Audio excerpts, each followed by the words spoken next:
Assalamu alaikum, ladies and gentlemen. Welcome back to another episode of Daily Talks.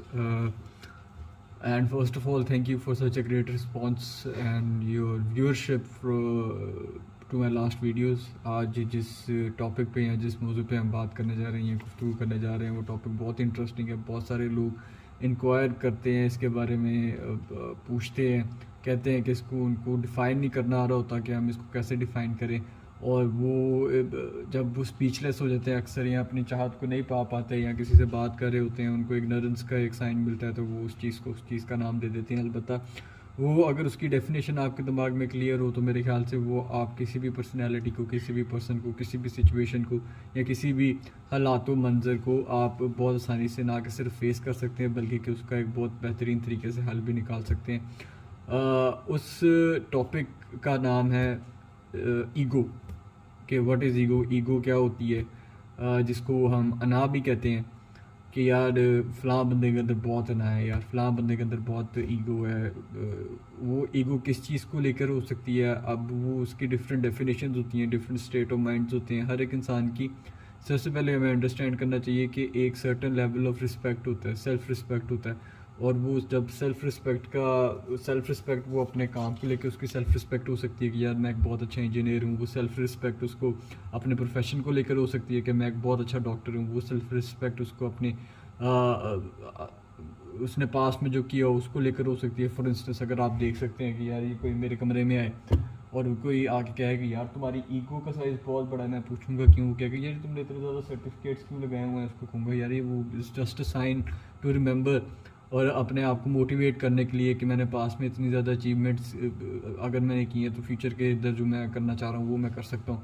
तो वो अगर इसको एक ईगो का साइन दे दो तो वो मेरे ख्याल से एक गलत बात होगी. अगर कोई इंसान किसी इंसान को अप्रोच करता है, बेशक वो एक अच्छा दोस्त हो, किसी का कोई चाहने वाला हो, कोई सेलिब्रिटी हो, उसको अगर कोई इंसान अप्रोच करके अपनी चाहत का इजहार करता है, तो वो अगर उसको इग्नोर कर देता है या फिर वो कहता है आई एम ऑक्यूपाइड, तो वो उसको कह देते हैं कि इसके अंदर बहुत ज़्यादा ईगो है. तो वो जो ईगो अब हर इंसान के अंदर ईगो होती है. जो इंसान अप्रोच कर रहा होता है उसके अंदर भी ईगो होती है, और जो इंसान जिसको अप्रोच किया जा रहा होता है उसके अंदर भी ईगो होती है. उसके डिफरेंट लेवल्स होते हैं, different state of time frames होते हैं. अब दोनों पर्सनस की ईगो हर्ट हो सकती है. जिसकी ईगो हाई हो, ज़्यादा हो, उसकी भी ईगो हर्ट हो सकती है. जिसकी ईगो लो हो उसकी भी ईगो हर्ट हो सकती है. ईगो को आप कॉन्फिडेंस लेवल के अंदर भी काउंट इन कर सकते हैं, यानी कि जिसका कॉन्फिडेंस लेवल ज़्यादा होगा, ज़्यादा बेहतर तरीके से वो बात कर सकता होगा, ज़्यादा बेहतर तरीके से फेस कर सकता होगा चीज़ों को, इश्यूज़ को, मसलों को, प्रॉब्लम्स को. उसकी ईगो इतनी ज़्यादा जल्दी हर्ट नहीं होगी. वो कहेगा कि यार चलो कोई बात नहीं, अगर मुझे एक प्रॉब्लम का हल नहीं मिला एक दरवाजे से तो मैं कहीं और जाके कुछ और अपॉर्चुनिटी, कोई और दरवाज़ा खटखटा लेता हूँ ताकि मुझे कोई एक बेहतर हो सकता है हल मिल जाए. तो उसकी ईगो इतनी जल्दी हर्ट नहीं होगी. ऑन दी अदर हैंड जिनकी ईगो फ्रेजाइल होती है, जिनको हम कहते हैं नाजुक होती है, वो बहुत जल्दी छोटी छोटी बातों पे उनकी ईगो हर्ट हो जाती है कि ये तुमने ये लफ्ज़ क्यों इस्तेमाल किया, तुमने ये फ़लाँ लाइन क्यों इस्तेमाल की, तुम्हारा रवैया नहीं सही, तुम्हारा एटीट्यूड नहीं सही, तुम्हारा चलने का तरीका नहीं सही, बोलने का तरीका नहीं सही. तो वो उन लोगों की ईगो इस पॉइंट ऑफ व्यू से हर्ट हो जाती है. अब अगर आप ईगो को प्रोफेशन के पॉइंट ऑफ व्यू से देखेंगे, मिसाल के तौर पर कोई बहुत अच्छा डॉक्टर है, कोई बहुत अच्छा इंजीनियर है, कोई बहुत अच्छा स्पीकर है, कोई बहुत अच्छा सियासतदान है, तो अगर आप डायरेक्टली उसको जाके कहें, मिसाल के तौर पे एक टाइम होता था जब हम टीवी पे एक वीडियो क्लिप बहुत वायरल हुई थी, आप सब ने देखी होगी डेफिनेटली, कि वो बुश को जूती उतार के वो उन्होंने मारी. वो नवाज शरीफ को भी मेरे ख्याल से वो जूती उतार के मारने की वो क्लिप बहुत ज़्यादा वायरल हुई थी. तो वो आवाम की ईगो हर्ट हो गई थी कि यार ये हम as a citizen of Pakistan, हम as a citizen of this city Faisalabad के रिहायशी हैं, as a citizen of Pakistan के शहरी होने के नाते आपको वोट देते हैं. वोट देने के नाते आपने जो हमसे वादे भेद किए होते हैं इलेक्शन से पहले, उनमें से आप अगर एक भी वादा पूरा नहीं करेंगे तो हमारी as a nation ego hurt हो जाएगी. आप एज ए रिप्रेजेंटेटिव अगर बाहर जाते हैं, यूएसए जाते हैं, यूरोप के किसी मुल्क में चले जाते हैं, अगर कोई आपको अप्रोच करके कहता है यार ये पेन है, अगर आप ये पेन के बटन को दबाओगे तो आप बॉम्ब ब्लास्ट तो नहीं हो जाएगा, यहाँ पे कुछ हो तो नहीं जाएगा, यू आर अ टेररिस्ट, इस तरह करके आपका मजाक उड़ाए और फिर कहे कि यार आई वाज जस्ट किडिंग. हो सकता है आपकी ईगो हर्ट हो जाए इस बात पे कि यार ये कैसा बेहुदा मेरे से मजाक कर रहा है, आई एम नॉट अ टेररिस्ट. ये वैसे ही बदनामी हुई है पूरे पाकिस्तान की ग्लोबली कि Pakistan is a terrorist state, और ये मुझे आके ये क्या कह रहा है. अगर आप इसको एक ह्यूमरस टोन के अंदर लेके जाएंगे, वो कहेंगे हाँ हाँ I just press it and you know just blow up the whole place. वो हो सकता है अगला बंदा आपकी बात को सीरियसली ले जाए और वो 911 या कोई आपकी वो जो इंटेलिजेंस एजेंसी है उसको कॉल कर दे।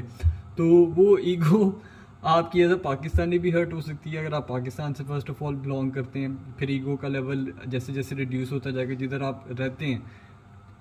First of all as a national of Pakistan आपकी ईगो हर्ट हो सकती है अगर आप ग्लोबली किसी जगह पे विजिट कर रहे हैं, अगर आप ग्लोबली किसी और मुल्क से आ रहे हैं, अगर आप इंग्लैंड से आ रहे हैं, आपने अपना चाइल्डहुड इंग्लैंड के अंदर स्पेंड किया है लेकिन आपकी जो एक बैकग्राउंड है वो पाकिस्तान से बिलोंग करता है और आप पाकिस्तान रिटर्न कर रहे हैं, तो हो सकता है आपकी ईगो वैसे ही हर्ट हो जाए कि भाई मैं इंग्लैंड से आया हूँ, मेरा सारा जो एक ग्रोथ हुई है वो इंग्लैंड के अंदर हुई है, अच्छा खाया अच्छा पिया है, साफ़ सुथरी स्ट्रीट्स के अंदर गोरों के दरमियान अच्छी इंग्लिश बोल के आई ग्रू अप, मेरे मॉरल स्टैंडर्ड्स बहुत अच्छे हैं। तो हो सकते हैं छोटी सी बात को लेकर आपकी ईगो हर्ट हो जाएगी, यार मैंने से फ़लाँ को छोटा सा काम कहा था उसने फ़लाँ काम नहीं किया, या फ़लाँ का रवैया नहीं सही है, फ़लाँ का रवैया थोड़ा एटीट्यूड थोड़ा डिफरेंट है, या इधर के लोग बहुत अजीब व गरीब से हैं compare to England, these people are really different and these people are really weird.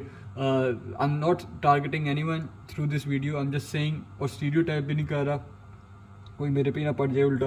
मैं वैसे ही आपको एक ईगो की डेफिनेशन करके बता रहा हूँ कि वो कितने डिफरेंट लेवल पे ईगो एग्जिस्ट करती है। मिसाल के तौर पे मैंने ये वीडियो बनाई है, कोई मुझे आके फ़ोन करके कह देता है या रास्ते में कोई रोक के कह देता है यार क्या वो भाई हो ना जो यूट्यूब आपका चैनल है, मैं कहूँगा हाँ जी बिल्कुल यूट्यूब चैनल है, आपने फ़लाँ वीडियो बनाई थी आपको याद है, हाँ मैंने वो फ़लाँ वीडियो बनाई थी, बिल्कुल आई एक्सेप्ट, तो उसके अंदर आपने ये बात की थी, वो बात मुझे समझ में नहीं आई, आप बड़े ना बेहुदा इंसान हो सकते हैं मेरी ईगो इस बात पर हर्ट हो जाए कि यार ये मुझे क्या कह के मतलब मैं उसके साथ डिबेट करने लग जाऊँ इस बात पे, या फिर उसके साथ कोई बहस मुबासा करने लग जाऊँ, मेरी ईगो हर्ट हो जाएगी।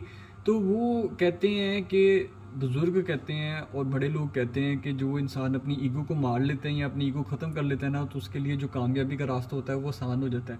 तो वो अब हमने ईगो इतने ज़्यादा लेवल पे जब अंडरस्टैंड कर लिया कि यार एक प्रोफेशन वाइज ईगो होती है, एक पर्सनल लेवल पे ईगो होती है, एक जो स्टूडेंट जो क्लास के अंदर मुसलसल फर्स्ट पोजीशन हासिल कर रहा होता है उसकी अपनी ईगो होती है, पेरेंट्स की अपनी ईगो होती है कि वी एज अ पेरेंट्स हमने अपने बच्चों को पाला पोसा है, बड़ा किया है, डैड की अपनी ईगो होती है, मॉम की अपनी ईगो होती है, बहन भाइयों की अपनी अपनी ईगो होती है, at some point at certain level के हमने फ़लाँ के लिए फ़लाँ कुछ किया, फ़लाँ के लिए फ़लाँ कुछ किया, इस टाइम पे हमने फ़लाँ की फ़लाँ मदद की, वो हो सकता है उसको किसी भी पॉइंट ऑफ व्यू से गलती से या सब कॉन्शियसली उनके दिमाग के अंदर वो ईगो ज़रूर होती है, सब कॉन्शियसली, मैं ये नहीं कह रहा कॉन्शियसली उस बात को कहते हैं कि जानते बूझते हुए किसी चीज़ का जान कर कि मुझे पता है कि यार अगर मैं ये फ़ोन उठा के किसी को कॉल करूँगा या साइड पर रखूँगा किसी का नुकसान हो जाएगा, जान पूछ के इस बात का मुझे इल्म है और मैं जहाँ फिर वो काम कर रहा हूँ, तो उसको कहते हैं कॉन्शियस एफर्ट, या कॉन्शियस एफर्ट करके किसी का नुकसान करना। अनकॉन्शियसली ये होता है कि आपको पता नहीं चला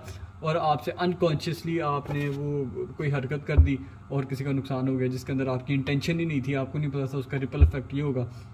और रिपल इफेक्ट हमने स्टडी किया, रिपल इफेक्ट ये होता है कि अगर आप एक पत्थर को लेके एक पानी के समुद्र के अंदर फेंकेंगे तो उसके अंदर वो जो ऐसे इफेक्ट बनते हुए नजर आएंगे उनको हम रिपल इफेक्ट्स कहते हैं। तो वो रिपल इफेक्ट आपको नहीं पता था कि उसका क्या रिपल इफेक्ट होगा, वो सबकॉन्शियसली आपने एक एक्शन कमिट किया और उसका वो इन्वायरमेंट के अंदर रिपल इफेक्ट हमें नज़र आया। वो बेसिकली रिपल इफेक्ट तो वो एक ऐसा फिनोमेना है जो कि हमें तकरीबन ग्लोबली देखने को मिलता है। जितने भी डिसीजन मेकिंग होती है at a national level, at an international level, at a political level और एट अ पर्सनल लेवल, रोज़मर्रा की ज़िंदगी के अंदर रिपल इफेक्ट्स हमें उसको देखने को मिलते हैं। सो जो कोई भी डिसीजन आप लेते हैं तो कॉन्शियसली डिसीजन कोशिश करें, सबसे पहले वो कॉन्शियसली डिसीजन लें, इंक्लूड करके सामने हाल करके लोगों को वो डिसीजन लें अगर आपको लगता है कि उनको सामने हाल करना ज़रूरी है। और अपनी ईगो को, जिसको हमने डिफ़ाइन किया है कि हर एक इंसान की, हर एक किसी इंसान की ईगो किसी पर्टिकुलर, अब हमने प्रोफेशन को डिस्कस कर लिया, ऑक्यूपेशन को डिस्कस कर लिया, फैमिली को डिस्कस कर लिया।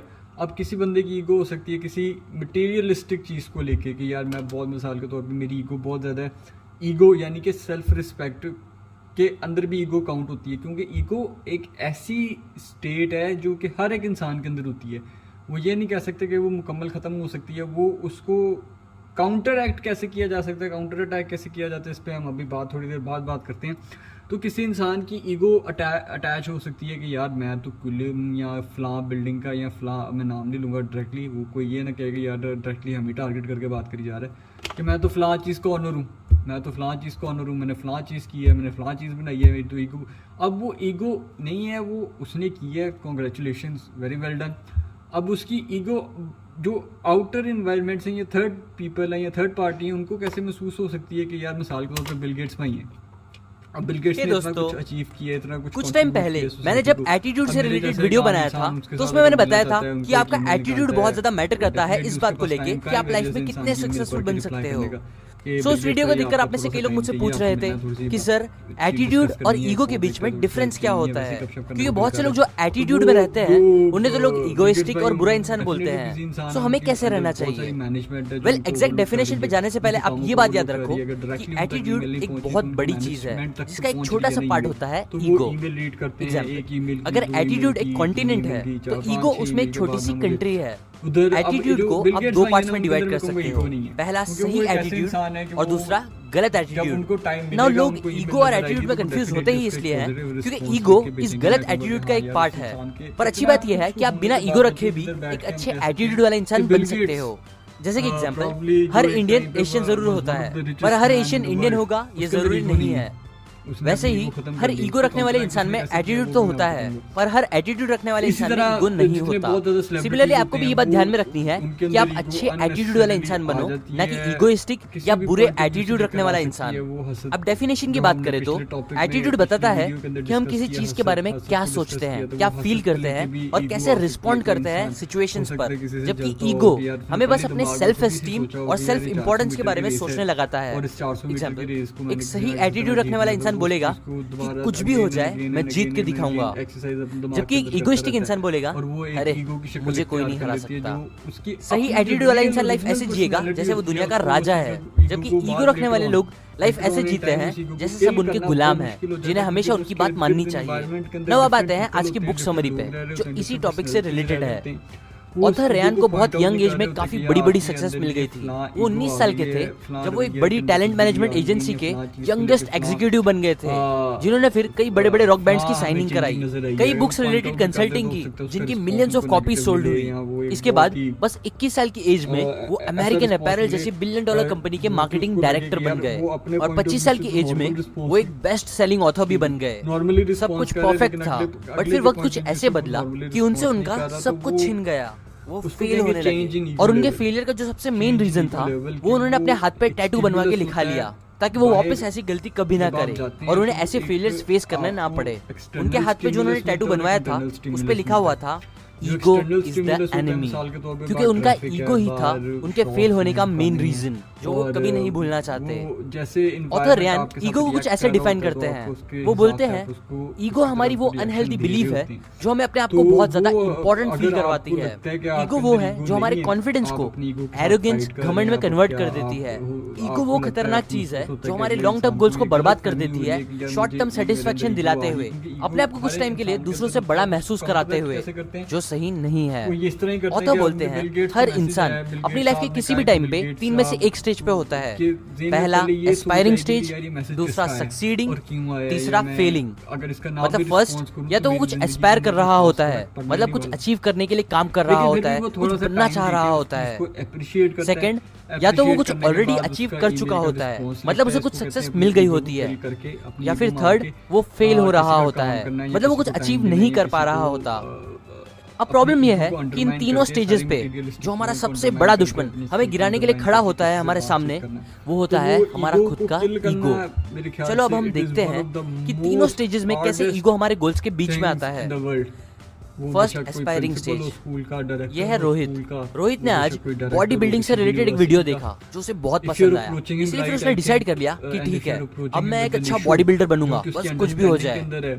अब ये डिसाइड करने के बाद वो क्या करता है कि जाके अपने दोस्तों को इस बारे में बताने लगता है। वो बोलता है भाई लोग देखो बहुत हो गया, अब से मैं जिम करूंगा, अच्छी डाइट करूंगा, जॉगिंग करूंगा, साइकिलिंग करूंगा, ये करूंगा, वो भी करूंगा, बस देखो तुम लोग। ऐसे ही पूरे जोश के साथ वो जिम ज्वाइन करता है और पहले ही दिन वर्कआउट करके इंस्टाग्राम एफबी पे पोस्ट डालता है, no pain no gain, #working on my dreams.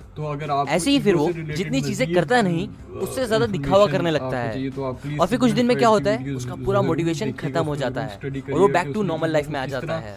different ऐसा state बहुत of से लोगों के levels साथ पे होता define किया है गया है। और इसके पीछे का लेकिन रीजन है living ईगो। in Pakistan, देखो living हमारा in ईगो Faisalabad, हमें हमेशा living ये in my सोचने लगाता है society, living कि in my दूसरे हमारे community, बारे में living क्या in, सोच रहे living where I हैं, am। इसलिए फिर हम अपने गोल्स मेरे को ख्याल बार बार से एक्शन लेके जो पूरा एक करने के ईगो की बजाय definition दूसरों है, को वो इम्प्रेस अगर करने के लिए क्रिकेटर के इजी point चीजें of view करने से लगते देखा जाए, हैं, वो क्रिकेटर जैसे की कि बड़ी बहुत बड़ी ज़्यादा बातें एक achieve करना, हो सकती सोशल है, मीडिया पे हमारे को पोस्ट बहुत डालना, जो रियलिटी वो में ना ईगो दूसरों को थर्ड इम्प्रेस पार्टी को करता महसूस हो है सकती ना है, हमें तो अपने वो गोल्स इज को नॉट पूरा अ करने वेरी गुड देता बॉलर। है। लेकिन क्योंकि जो देखो बहुत अच्छा बस बॉलर है वो बातें कहेगा करते यार रहने मेरी में, सेल्फ दिखावा रिस्पेक्ट करते रहने में भी ये मेरी वही जो ये सेम मेरी रिसोर्सेज सेल्फ यूज रिस्पेक्ट होती है, है लेकिन मैं अपनी ईगो जो एक्चुअल में उन गोल्स को काट के पूरा करने के लिए अगर आप चाहिए, कुछ मेरे से जो है पूछना हमारा चाहते हैं, सीखना टाइम, चाहते हैं, तो मेंटल मैं फिजिकल उस एनर्जी चीज़ के और लिए हमारा विल available पावर, हूँ, आपको time जो देने के मोस्टली लिए हम बस available हूँ। बातें तो मैं करके कहता हूँ कि दिखावा मैंने करने में अपनी यूज ईगो करके कम खत्म करके कर देते हैं। आपको time इसलिए तो बोलते हैं कि देना बहुत start अच्छा किया। है मैंने अपनी अगर आप self स्टार्ट में अपने respect गोल्स को को या दूसरों को self बताने के respect को बजाय अपनी अपने दिमाग में उन जो गोल्स के एक बारे में दिन भर मैं सोचने के बजाय occupied था अपनी वही company एनर्जी के अंदर एक्शंस और लेने में यूज अपने करो ओहदे और अपने लेके गोल्स को मैं पूरा जिस करो।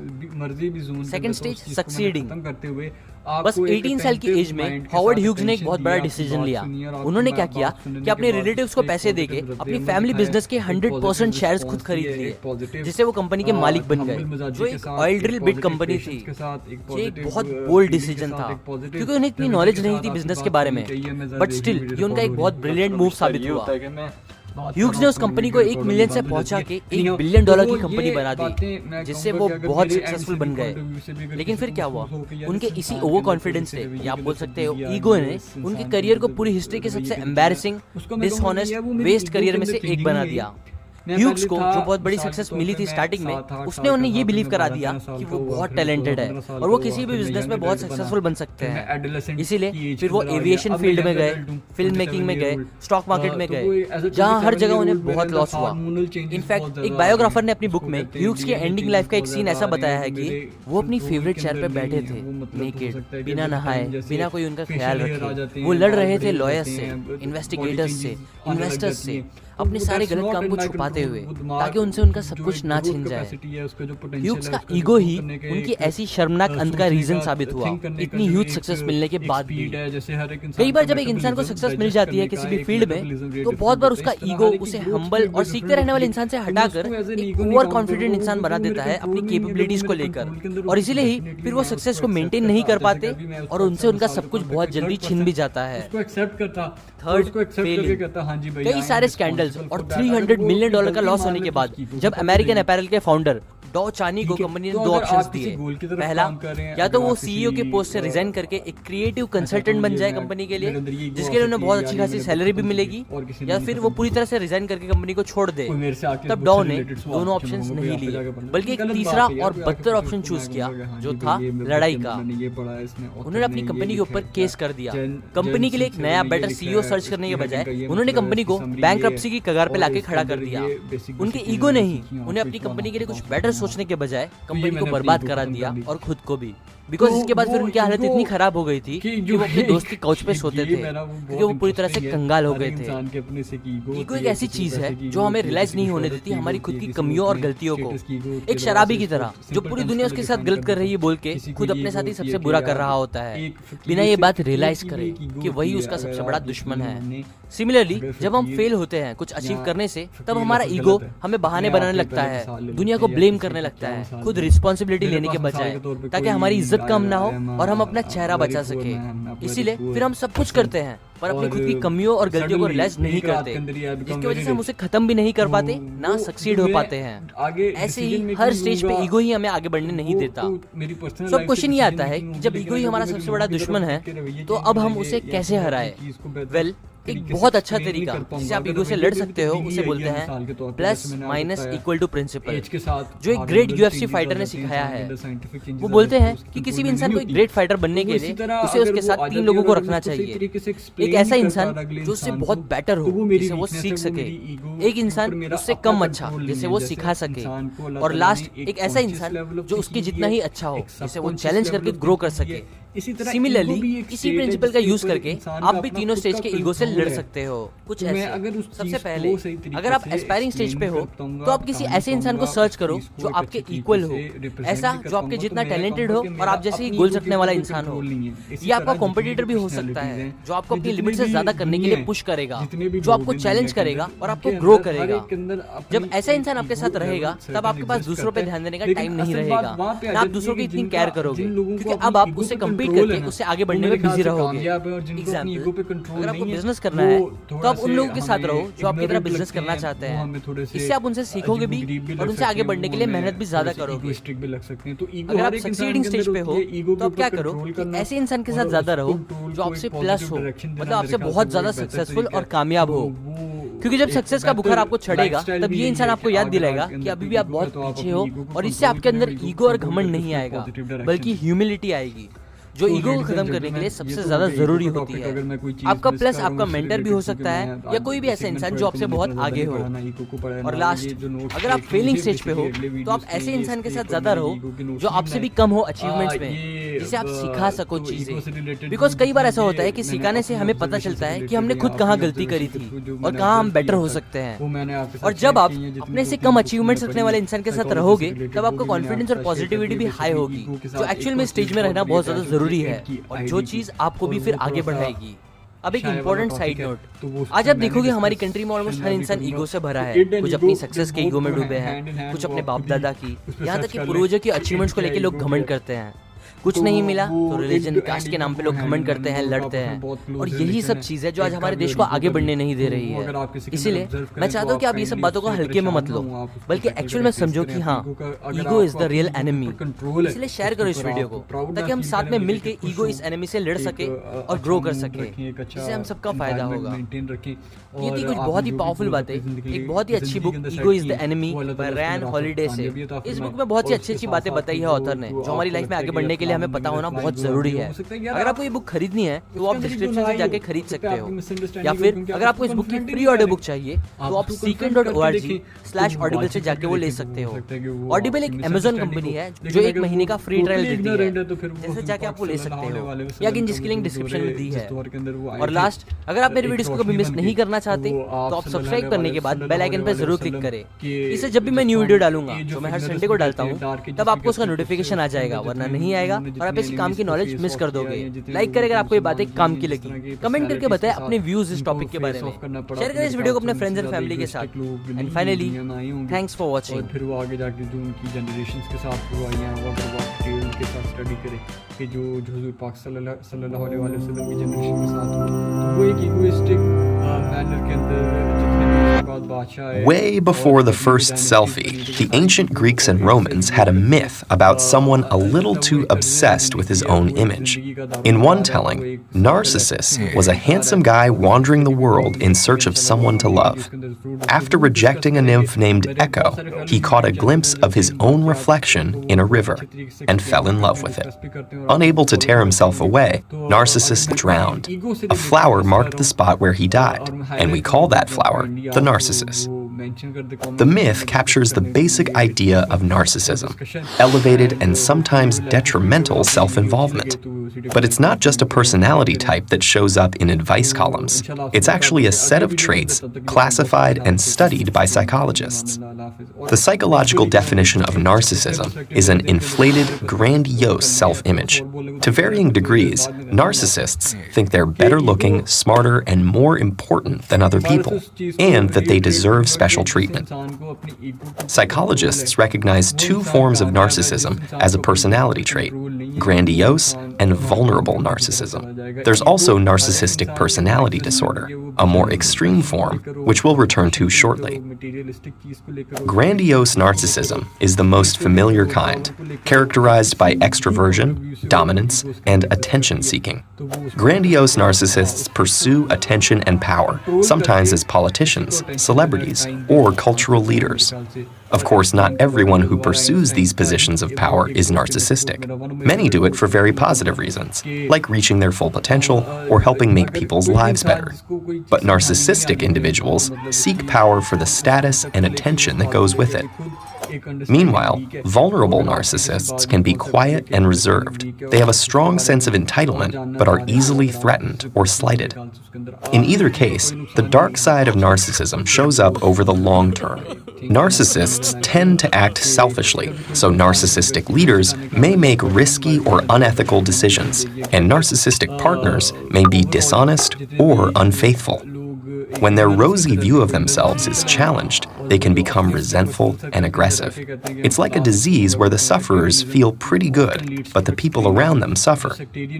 Taken to the extreme, this behavior is classified as a psychological disorder called narcissistic personality disorder. It affects 1 to 2% of the population, more commonly men. It is also a diagnosis reserved for adults. Young people, especially children, can be very self-centered.